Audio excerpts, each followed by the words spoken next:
Bismillah, alhamdulillah, wa salatu wassalamu rasulullah. Ashhadu an la ilaha illallah, ashhadu Muhammad Rasulullah.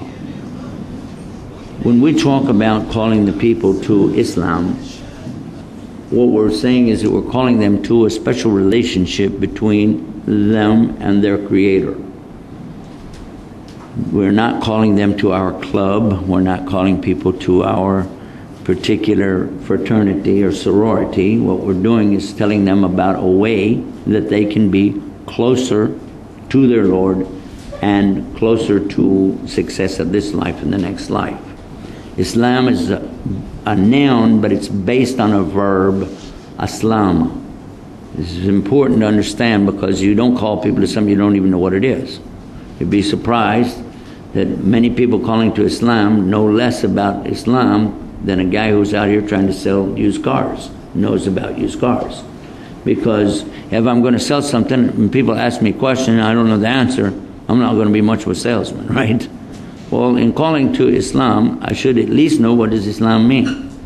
Often we find Muslims say Islam is peace. And this is not correct. Salam is the Arabic word for peace. And if you say, well, it means peace. No, it doesn't, because they're both Arabic words. And we don't say Islam alaikum, we say Salam alaikum. And if you said, well, it has peace in it, you're right, but even then it's not the peace that we mean when we say Salam alaikum.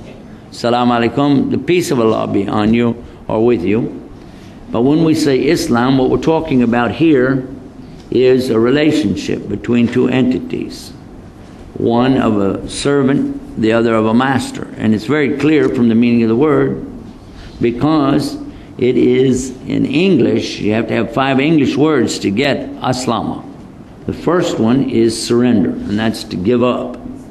The second one is to submit. And to submit here, you're going to really turn yourself over. Say, okay, here I am, ready to go. What do you want? Ready to do it. Now orders are coming, so you obey. Third word is obey, obedience.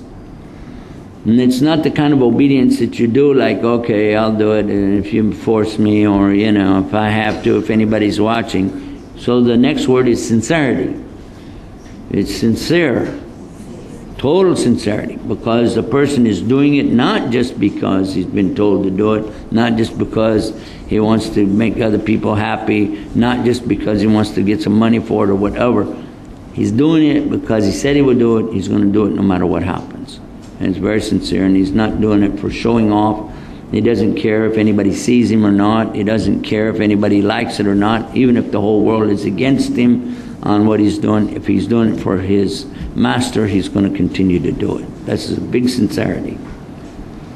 And then finally is the word salam, or peace, in it, but it's conditional. It's the kind of peace that the person finds after he has submitted, surrendered, obeyed in sincerity. He finds peace with whatever the outcome is.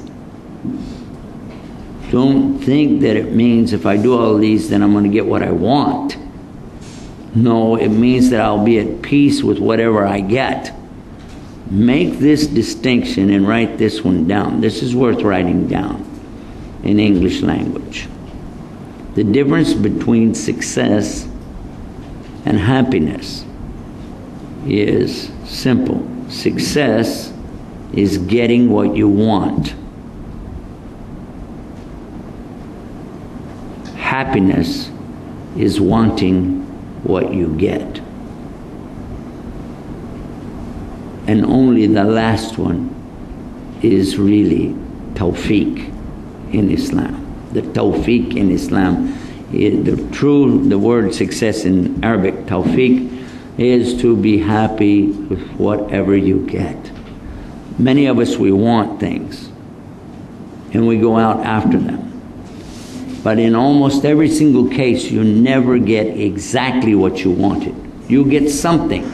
You may get more than you asked for, less than you asked for, different than you asked for, similar to what you asked for, but it's never exactly what you thought it was going to be. And in some cases, you don't get anything at all like what you wanted. But in all cases, the one who is doing aslama is going to be in salam with what he got. He'll be peaceful with it. Let us look to the hadith of the Prophet ﷺ to understand what this means. He said, Ajib, amazing is the ahwal or condition of the movement, the believer, because only khair, good, happens to them. Now right away you'd be going, wait a minute, I know lots of Muslims got killed or drowned or burned in fires, even in Hajj that happened one year. But how would you say only good happens to them? Listen closely to what he says. Amazing is the condition of the believer because only good happens to them. Whenever they get what they want, they get the things they like, they make shukr. Shukr is to say thank you to Allah. Shukr Allah. Alhamdulillah. So they make shukr to Allah. And whenever they wind up with fitna, any really trials, calamities, and anything befalls them, they say what? Alhamdulillah, and they are what? Sabr. And the word that was used in the hadith is sabr. Patient, steadfast, and persevering. Remember that sabr is not really properly represented in English with the word patient. Because patient is like, you know what? Okay, I'll wait for you. Are you done? Are you finished? Okay, I was patient. That could be patient. But at least I didn't drive off and leave you, right? This is a persevering and steadfast kind of thing where you just hang on and hang on and hang on. And Allah is as-sabur. And if you want to do the etymology of this word and you look it up in the Mawrid and take understanding from the shuyukh, you'll be surprised. It is very big. So unfortunately we chop it off, we say patient. But so the one who is being really sabr in these conditions, in other words, they're not going crazy, not pulling out their hair, not ripping off their clothes, not going stupid, because people used to do that. Whenever any big calamity, you get news of somebody you love very much, they just died, and they would go crazy. It's not permitted in Islam. This is not Islamic way. You find a big calamity has happened.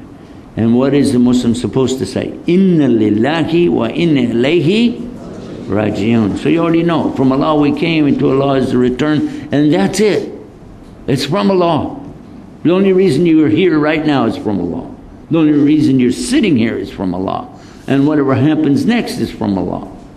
And you didn't like it, then you didn't like Allah. Simple as that.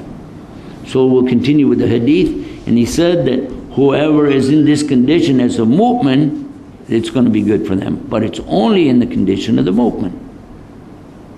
I'll repeat it again in context, and now you can understand it. The ajib, amazing or astonishing, is the condition of the movement, the believer, because only good happens to them. Whenever they have the things they like, comes their way, they make shukr to Allah, thank you Allah. And any difficulty, fitna comes to them, they make sabr, persevering, and it's all good for them, but it's only in the case of the believer. So this is how we understand it. So when I want to explain Islam to somebody, and I'm talking to them about being sincere, this is a condition. And when I'm talking about the peace, this is the condition. These are related very much. In fact, all of it is one package. These are not separate words. And in Islam, you don't do one word and then move to the next word. For instance, like in salah, you begin to learn to do salah. A new Muslim, he's learning to do salah. And you can have somebody there helping them, and they would have to do standing and bowing and what they do, but they don't have to do the words yet because they don't know yet, but at least they can go through the motions, somebody helping them, or a piece of paper in front of them step by step. But it wouldn't be acceptable that he'll just do 1 rak'ah a day and 2 tomorrow and 3 the next day and work his way up, because that's not it. So in the same way, the word Islam, you don't say, well, I'll start out just with the word surrender or just the word peace. No, because I gave you the component words so you understand the overall word.